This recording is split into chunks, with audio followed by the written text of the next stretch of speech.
Abra a palavra de Deus no livro de Hebreus, capítulo 10. Vamos novamente reler os versos 19 a 23. Hebreus, capítulo 10.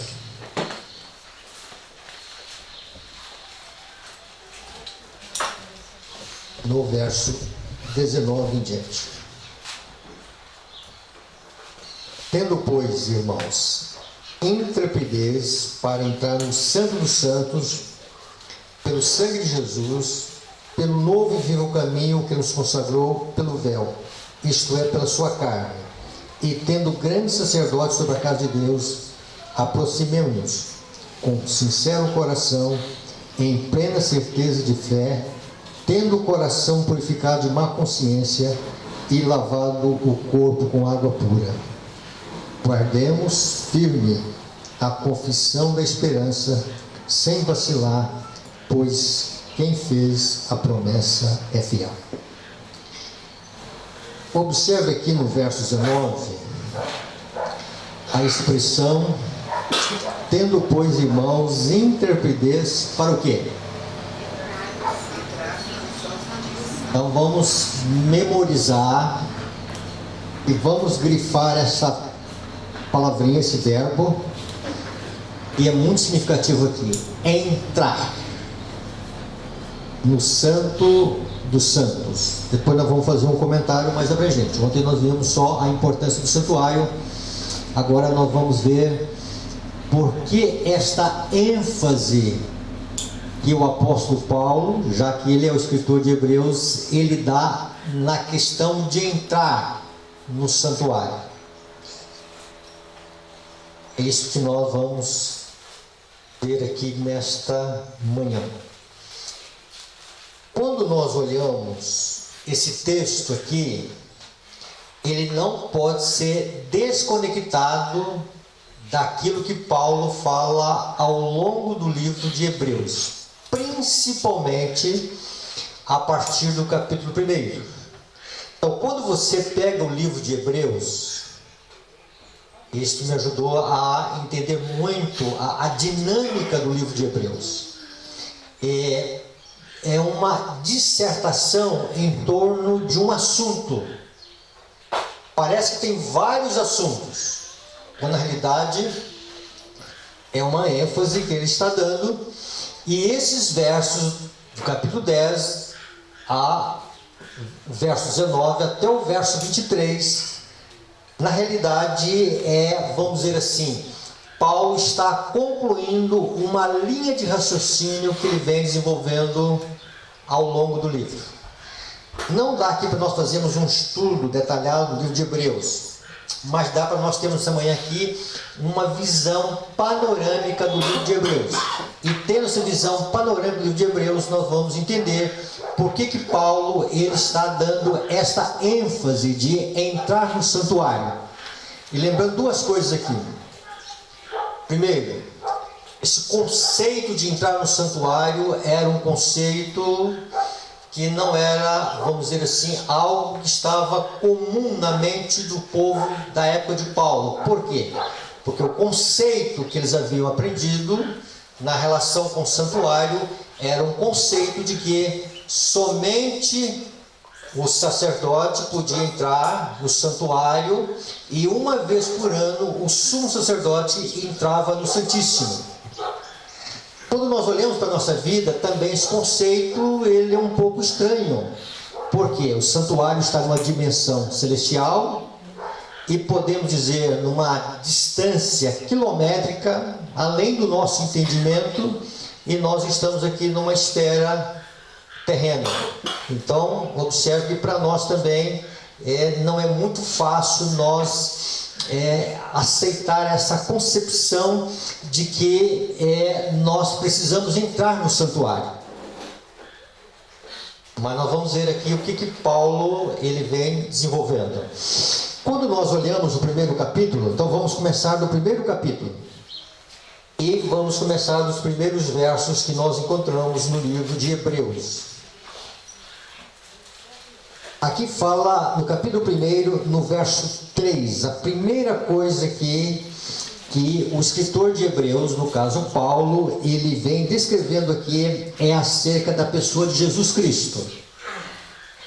E diz que ele, que é o resplendor, se a gente olhar os versos anteriores, ele é o Criador, ele que fez o universo. Então veja bem, isso está no verso 2, mas no verso 3 há uma ênfase aqui, ele que é o resplendor da glória e a expressão exata do seu ser, sustentando todas as coisas pela palavra do seu poder, depois de ter feito a purificação dos pecados, ou seja, depois da morte da cruz, assentou-se à direita da majestade das alturas. Então aqui vem uma pergunta que ela deve ser assim respondida dentro da visão de Hebreus. Se nós entrarmos no santuário, o que nós vamos ver no seu interior? Então, recordando agora o que nós vemos aqui, é que o escritor de Hebreus ele vem apresentando que lá nas alturas, interessante que a palavra santuário ela não vai aparecer inicialmente no livro de Hebreus. Então aqui há uma ênfase não no santuário em si, mas naquele que está no santuário.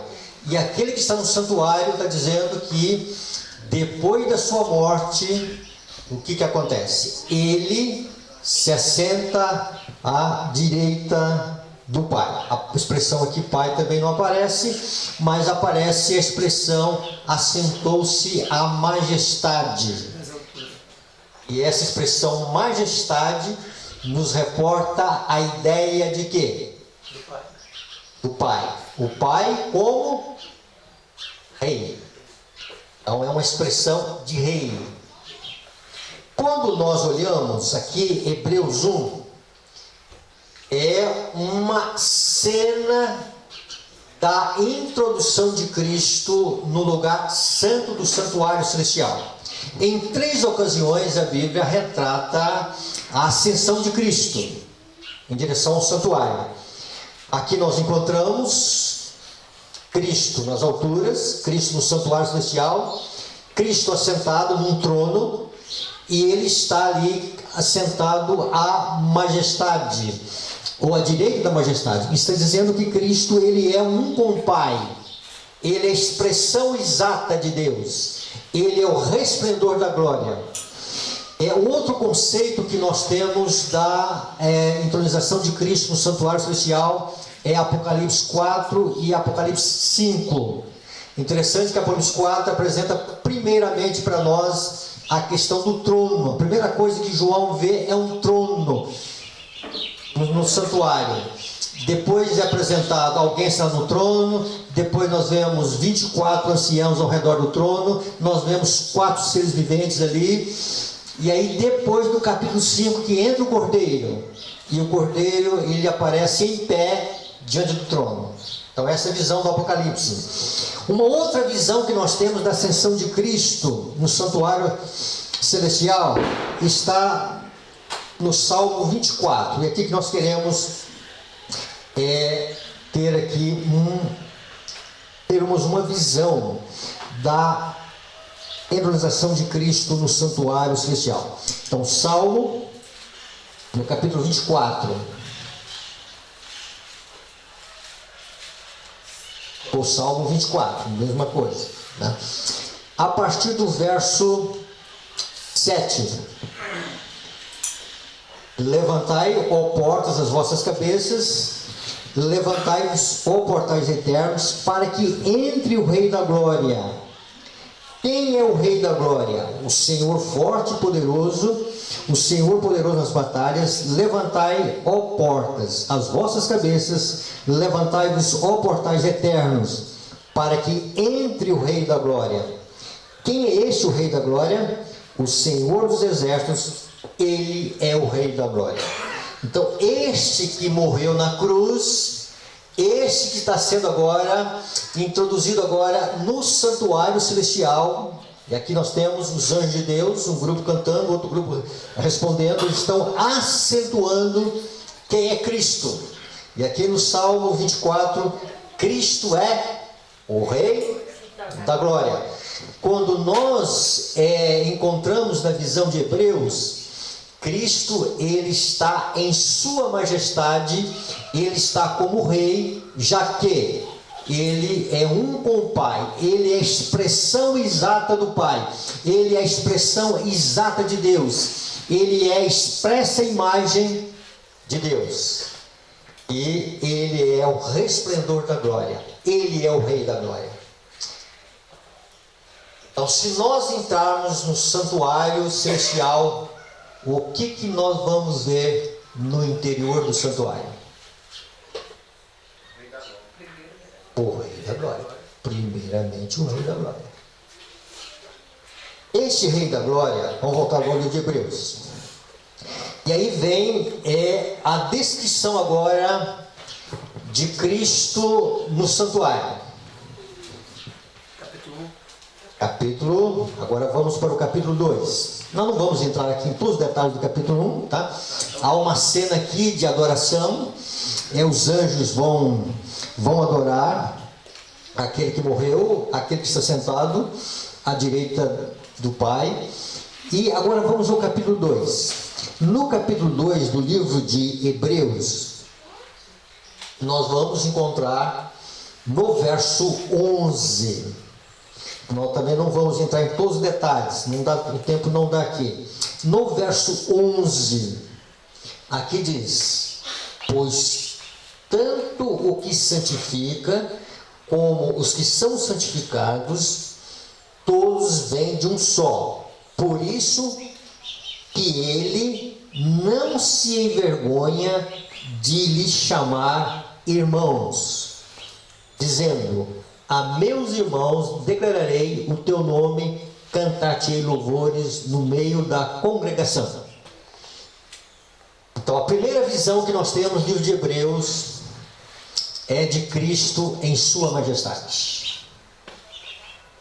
A segunda visão que nós temos no livro de Hebreus sobre Cristo, aquele que é rei, aquele que está sentado num trono. E é bom nós falarmos nesse trono. E esse trono não é o trono da glória. O trono da glória vai se estabelecer quando Cristo vier aqui. Esse trono aqui é o trono da graça. E depois que nós vemos e temos a visão de Cristo como rei, como um ser majestoso, um ser glorioso, o rei da glória, a segunda visão que nós temos de Cristo lá em cima, que aquele que está sentado no trono, um com o Pai, ele também é o quê? O nosso irmão. Que coisa maravilhosa, irmãos. Então nós temos lá o rei, e nós temos lá esse rei é o nosso irmão. Amém.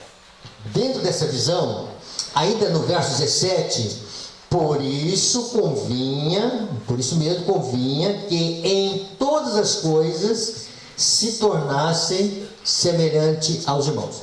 Só fazer uma pausa aqui. Cadê o Roberto? Está lá fora. Não precisa chamar, só ir marcar pelo detalhe, tá? Alguém mentaliza comigo aí a questão do horário. Tem um horário aqui. 9:1. 9:1 agora, tá? 9:30. Eu falo, tá. Então veja bem. Hebreus, verso 17. Por isso mesmo convinha que em todas as coisas se tornasse semelhante aos irmãos. Opa!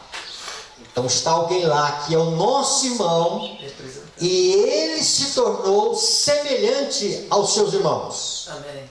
Então essa expressão semelhante também não é igual. Uma coisa é ser semelhante, a outra coisa é ser igual. Então Cristo, ao assumir a natureza humana, ele se tornou semelhante aos seus irmãos. Vejam bem, por quê? Está dizendo o seguinte: porque convinha que em todas as coisas tornasse semelhante aos irmãos, para ser misericordioso e fiel sumo sacerdote nas coisas referentes a Deus, e para fazer propiciação pelos pecados do seu povo. pois naquilo que ele mesmo sofreu, tendo se tentado, é poderoso para socorrer os que são tentados. Então Cristo, ele está lá como nosso sumo sacerdote, como nosso irmão. Agora vem a pergunta: pastor, é rei ou é sumo sacerdote? Em Cristo nós temos essas duas funções. Amém. Igual Melquisedeque. Tá, vamos chegar em Melquisedeque. Boa observação. Então veja bem, então nós temos em Cristo, nós temos, vamos dizer assim, essas duas funções. No livro de Zacarias fala que estas duas funções elas se harmonizam. Deixa aberto aí com o seu dedo, pode deixar aberto aí. Em Zacarias 6. É bom a gente ter essa visão, porque a gente tem uma visão mais ampla do ministério de Cristo no santuário celestial. Então, Zacarias capítulo 6.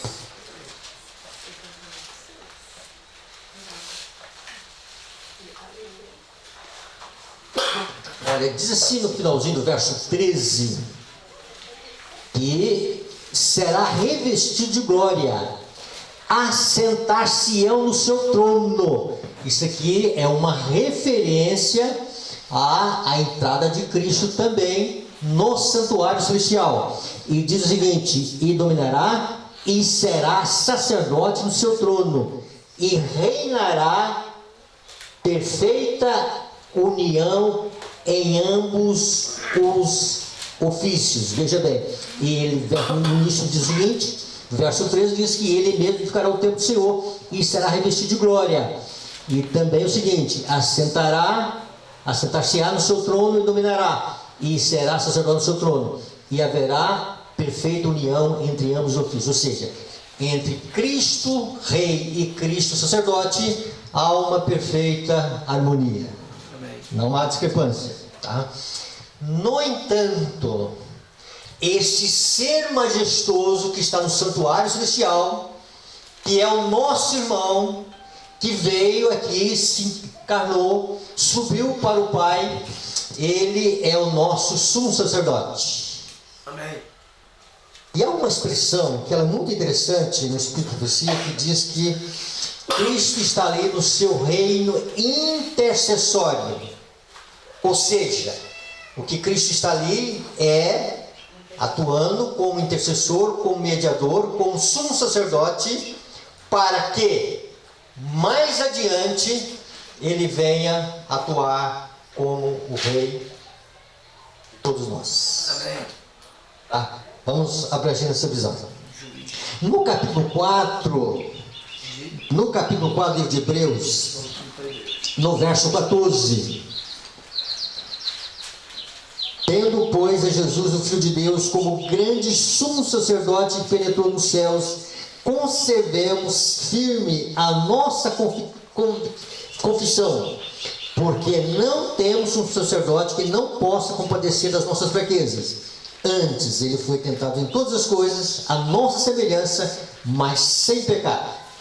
Então, o livro de Hebreus agora, ele vai pontuar que este que está lá em cima, esse ser majestoso, esse ser que é um com o Pai, que é o nosso irmão, que veio, sofreu junto com a humanidade, foi tentado em todas as coisas, mas sem pecado. Esse ser, ele está num trono. Veja aqui no verso 16: acheguemo-nos, portanto, confiadamente junto ao quê? Trono da graça. Essa palavrinha junto dá a ideia de quê? O pastor está junto da caixa de som. Perto. Hein? Perto. Perto, ao lado, tá certo? Veja bem, olha aqui, está junto da caixa de som. Tá? Então a ideia aqui é de proximidade. Nós vamos ver isso depois no capítulo 10, tá? Como isso é importante? Então a ênfase aqui é que nós devemos chegar com confiança, que nós devemos aproximar, que nós devemos ir aonde está o nosso sumo sacerdote, pela fé, junto ao trono da graça. Amém. Para quê? Para recebermos misericórdia. O que é misericórdia, pastor? Perdão. E aí veja bem, e acharmos graça para socorro em ocasião oportuna. Só isso aqui daria para nós fazermos vários seminários, tá? Mas vamos lá. Então veja bem, Deus, Cristo, no santuário celestial, tem coisas boas reservadas para o seu povo. Misericórdia e socorro quando seus filhos são tentados. É esta a ênfase que está dando no capítulo 2, capítulo 3 e no capítulo 4. No capítulo 5, no capítulo 6 e no capítulo 7, vai começar a apresentar o ministério de Cristo numa visão que é superior ao ministério terrestre. E pela primeira vez no capítulo 5 vai mencionar Melquisedeque. No capítulo 5, no verso 5, diz: assim também Cristo a si mesmo não se glorificou para se tornar sumo sacerdote, mas o glorificou aquele que lhe disse: tu és o meu filho, hoje gerei. Como em outro lugar também diz: tu és sacerdote para sempre, segundo a ordem de Melquisedeque.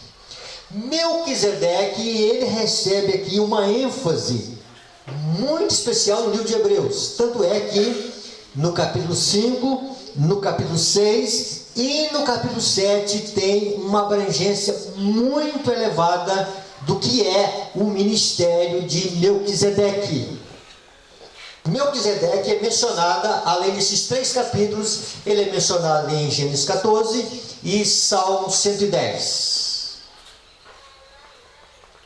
Vamos recordar aqui o que Melquisedeque trouxe para Abraão. Os dízimos. Para Abraão,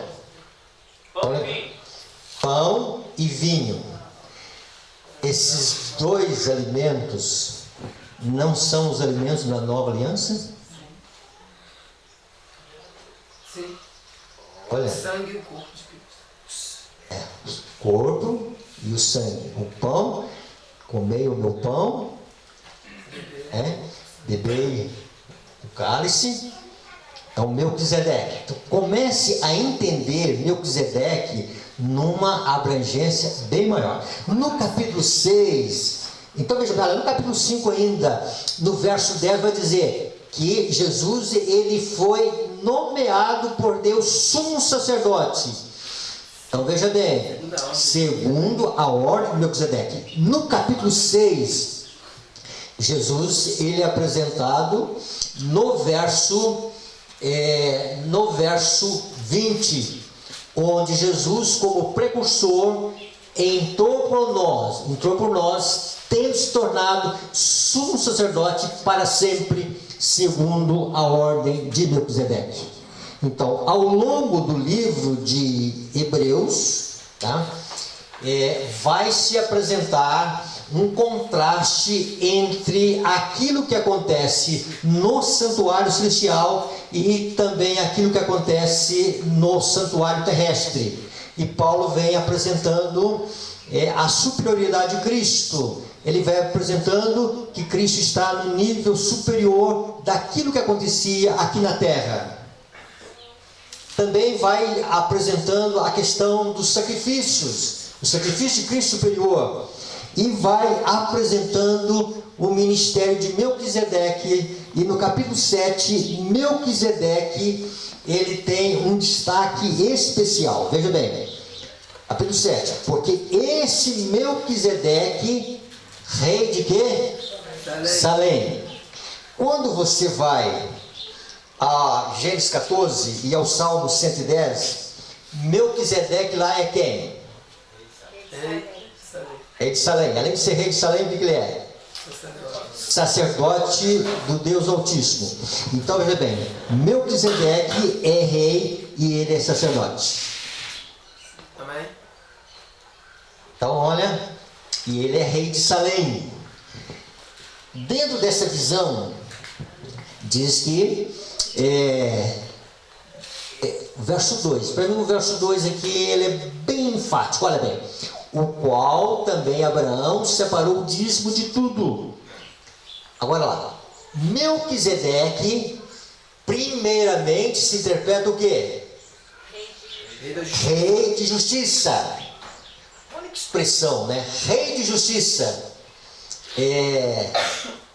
Será que isso pode ser conferido a algum ser humano que ele, se ele é rei de justiça, o domínio que ele tem, o território que ele domina, tem que ser de quê? De justiça. Isso pode se aplicar ao ser humano?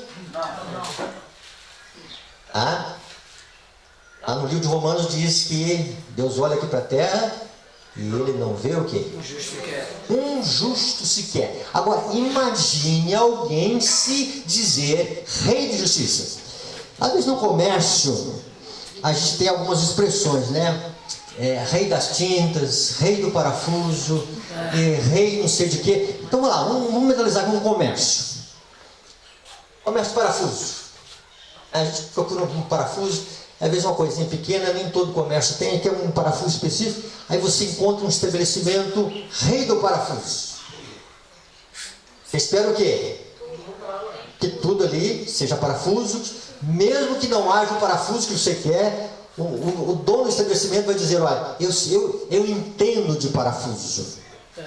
Então, de Melquisedeque, ele entende de justiça. Ele é rei de justiça. Mas primeiro você interpreta que ele é rei de quê? Olha aqui, veja bem. Primeiramente se interpreta que, primeiramente se interpreta rei de justiça, depois também é rei de Salém, ou seja, rei de paz. Por que essas duas coisas, justiça e paz? Porque você tem que interpretar primeiro justiça, você não interpreta primeiro paz.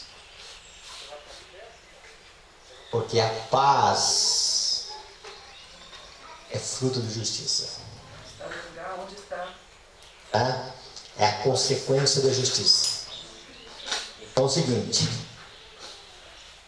aquele que é justificado pela graça de Deus, aquele que é perdoado pela graça de Deus, o que acontece? Ele tem paz para com Deus. Não é isso? Romanos 5 diz? Tá. Então veja bem. Então Melquisedeque é rei de Salém. Melquisedeque, ele é rei de justiça. Melquisedeque é rei de paz. E aí veja bem, irmãos, que no livro de Hebreus sempre vai apresentar o serviço do santuário terrestre, vai apresentar os rituais, o sacerdócio do Antigo Testamento e o próprio santuário do Antigo Testamento no livro de Hebreus. São coisas temporárias, são coisas que eram figuras, são coisas que eram sombras. Mas Melquisedeque, segundo o que está na palavra de Deus, no verso 3, aquele que é sem pai, sem mãe, sem genealogia, que não teve princípio de dias, nem fim de existência, entretanto, feito semelhança ao Filho de Deus, permanece sacerdote o quê? Para sempre. Para sempre. Opa! Olha aqui, né? Acabou o sacerdócio levítico, acabou o ritual do Antigo Testamento, acabou o serviço da primeira aliança. Olha, tudo aquilo eram sombras, figuras, mas Melquisedeque, ele permanece. Se eu tiver agora em outros encontros nossos, quem é Melquisedeque? Jesus, o Espírito Santo. O Espírito Santo. Mas pastor, onde você tem agora um ponto para definir a exatidão disso? Resumindo tudo isso, aí nós vamos no dom profético. Diz lá que Melquisedeque não é Cristo, mas é a voz de Deus. Então veja bem. Então, para Abraão, o que diz lá Abraão? Ele recebe Melquisedeque o pão e o vinho, e aí Melquisedeque vamos dizer assim, é rei de Salém. E Melquisedeque, segundo o livro de Hebreus, ele é feito semelhança. Não é que Melquisedeque encarnou, não é, ele assumiu a forma de homem para se apresentar a Abraão. Como o Espírito Santo, no momento do batismo de Cristo, ele assumiu uma forma, e o texto de Lucas diz, uma forma corpórea como pomba. Não é que o Espírito Santo se transformou numa pomba. Não é que o Espírito Santo, ele se tornou uma pomba. Não é isto. É que o Espírito Santo, ele assumiu a forma, ele se apresentou numa forma corpórea de uma pomba. E aí veja bem, irmãos, outra coisa. Cristo, para ser sumo sacerdote, ele deveria ser ungido. E quem ungiu a Cristo? Aí Isaías vai dizer lá, o Espírito Santo unge a Cristo. Jesus vai dizer, o Espírito Santo me ungiu. Cristo foi ungido por um sacerdócio que permanece para sempre. Tá? Ok? Tem essa visão, irmãos? No capítulo 7, Roberto, eu marquei aqui 9h30. Chegar a 9h30 ele vai. E aí nós vamos estar na segunda palestra, depois a gente volta, tá? E aí no capítulo 7, nós encontramos que no finalzinho do capítulo 7 tem uma ênfase que pela primeira vez vai aparecer aqui uma palavrinha. Veja bem, o verso 2. Por isso mesmo, Jesus se tem tornado fiador de superior aliança. Pela primeira vez aparece a palavra aliança, a palavra concerto, a palavra acordo, a palavra pacto. Ela pode ser traduzida de vários sentidos. E Cristo, então, ele é o fiador.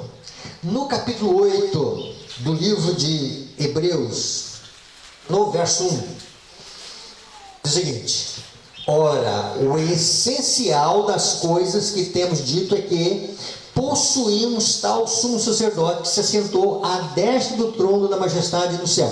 Observe que o capítulo 1 apresentou Cristo assentado no trono.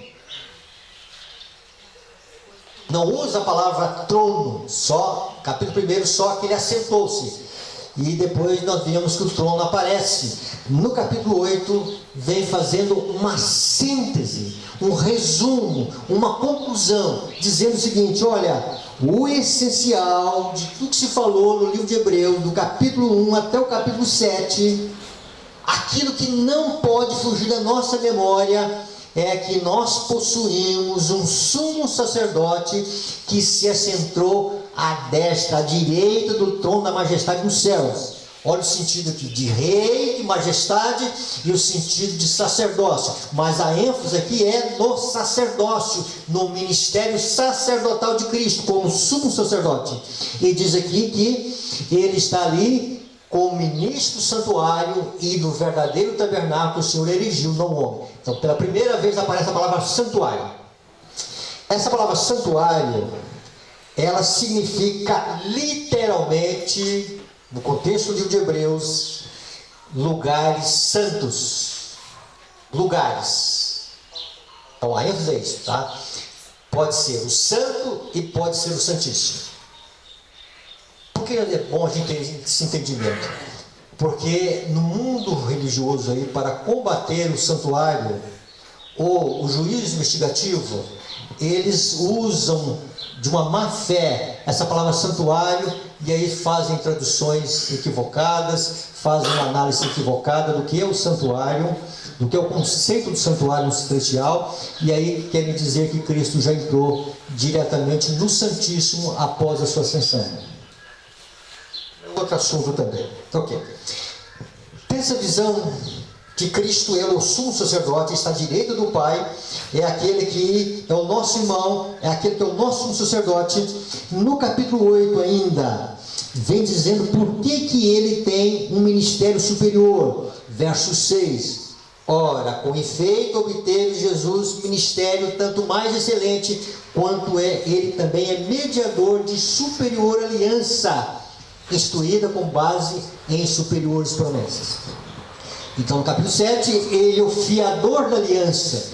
No capítulo 8, ele é, vamos dizer assim, ele é o sumo sacerdote, e ele é mediador, e ele tem melhores coisas para nós do que o antigo tabernáculo. E está dizendo aqui que é mediador de uma superior aliança, instruída com base em superiores promessas. Por que a aliança dele é superior? Porque as promessas são melhores, são promessas superiores.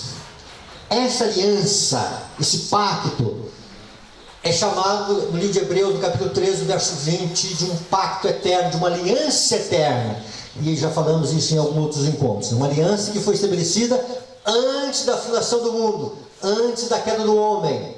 É uma aliança entre o Pai e o Filho. Caso o homem caísse em pecado, Cristo seria o fiador da raça humana e traria promessas para nós. Amém. Quais são essas promessas?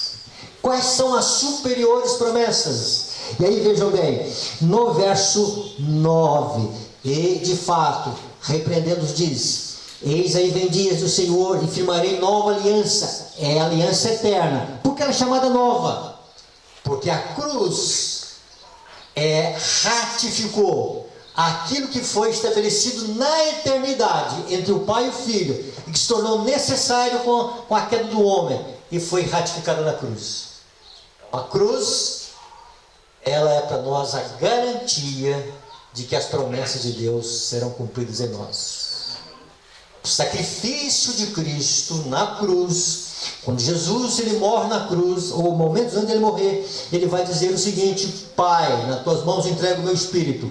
E usa a expressão está consumado. O que significa isso? Que aquilo que foi decidido na eternidade, antes da criação do homem, foi realizado, foi cumprido perfeitamente. Pai, está feita a obra. O pacto foi cumprido. O fiador da raça humana morreu pelos nossos pecados. Amém. E aí veja bem, irmãos, e essas superiores promessas está dizendo que não segundo o que ele fez com os seus pais no dia em que os tomei pela mão para os conduzir até fora da terra do Egito, pois eles não continuaram na minha aliança, e não atentei para isso o Senhor. Porque esta é a aliança que firmarei com a casa de Israel depois daqueles dias, diz o Senhor. Na sua mente imprimirei as minhas leis, também sobre o seu coração as inscreverei. Eu serei o seu Deus e eles serão o meu povo. Então Deus, primeira promessa de Deus, colocar a sua santa lei na mente e no coração. Amém. Segunda promessa, verso 11: e não ensinará jamais cada um ao seu próximo, nem cada um ao seu irmão, dizendo: conhece ao Senhor, porque todos me conhecerão, desde o menor deles até o maior. Isso aqui é uma promessa maravilhosa. Conhecer o Senhor. Qual é o sentido mais exato de conhecer uma pessoa? Relacionamento, conviver com ela, ok? Tá ok? Intimidade, né? Intimidade, tá tudo certo. Mas assim, quem pudesse resumir o que é conhecer uma pessoa? Além disso, tudo que vocês falaram aqui, está tudo correto? Amar. Está tudo certo, ok, está tudo certo. Mas o que seria a expressão mais elevada desse conhecimento? Vamos lá. Obediência. Você pode falar para Gênesis? Ok.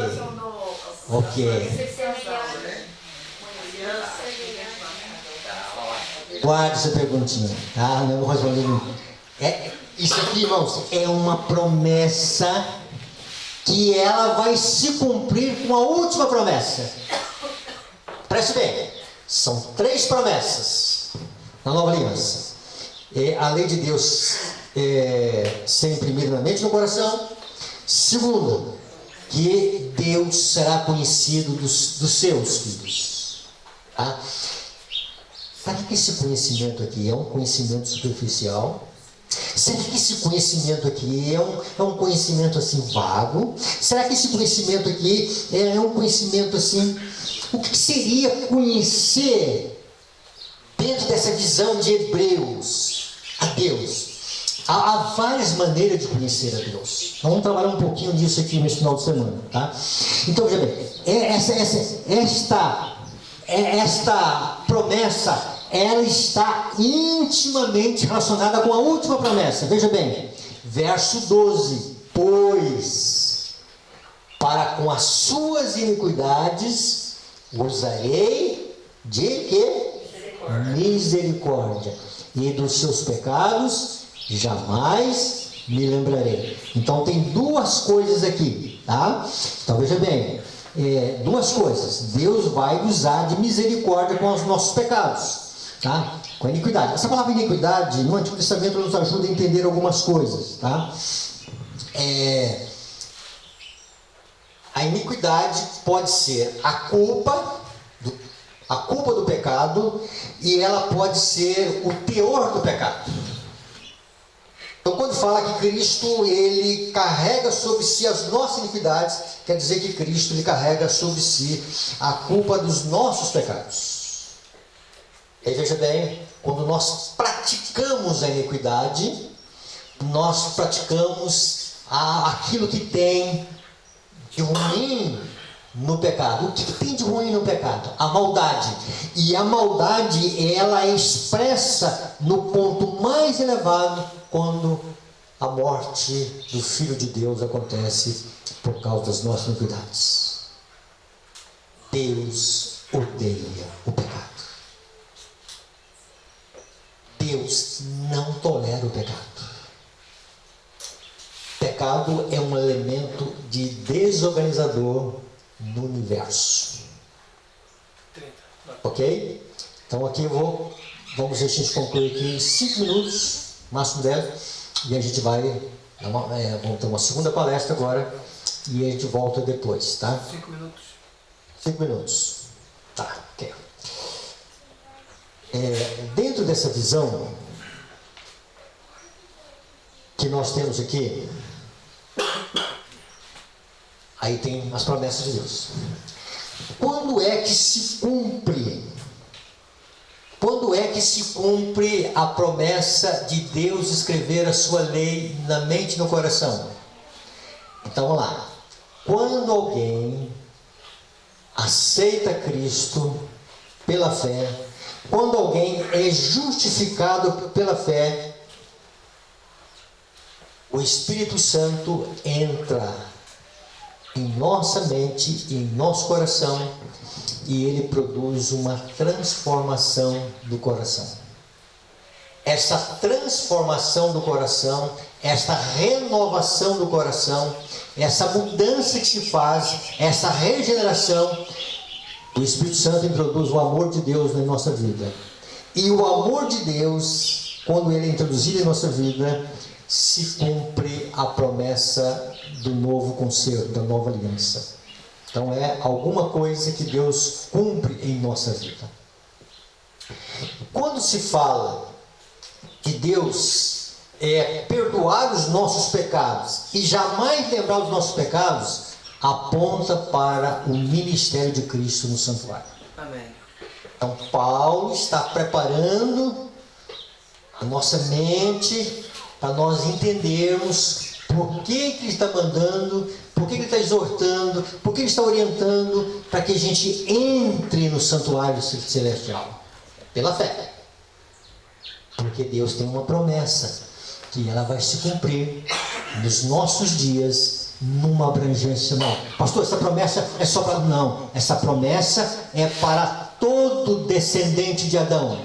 No entanto, no momento final, Deus, ele cumprirá totalmente essa promessa em nossa vida. Amém. Só um detalhezinho aqui. Aqui está dizendo que Deus, Ele jamais lembrará os nossos pecados. Então vamos lá. Quando alguém aceita pela fé o sacrifício de Cristo, quando alguém aceita pela fé o sacrifício de Cristo, quando alguém no pátio chega e confessa o seu pecado, tá? Vamos transportar isso para cima, tá?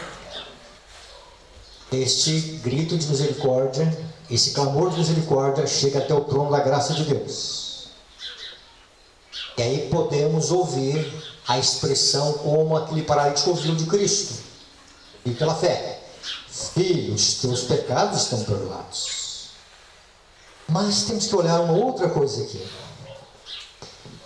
Quando nós olhamos o ritual do Antigo Testamento,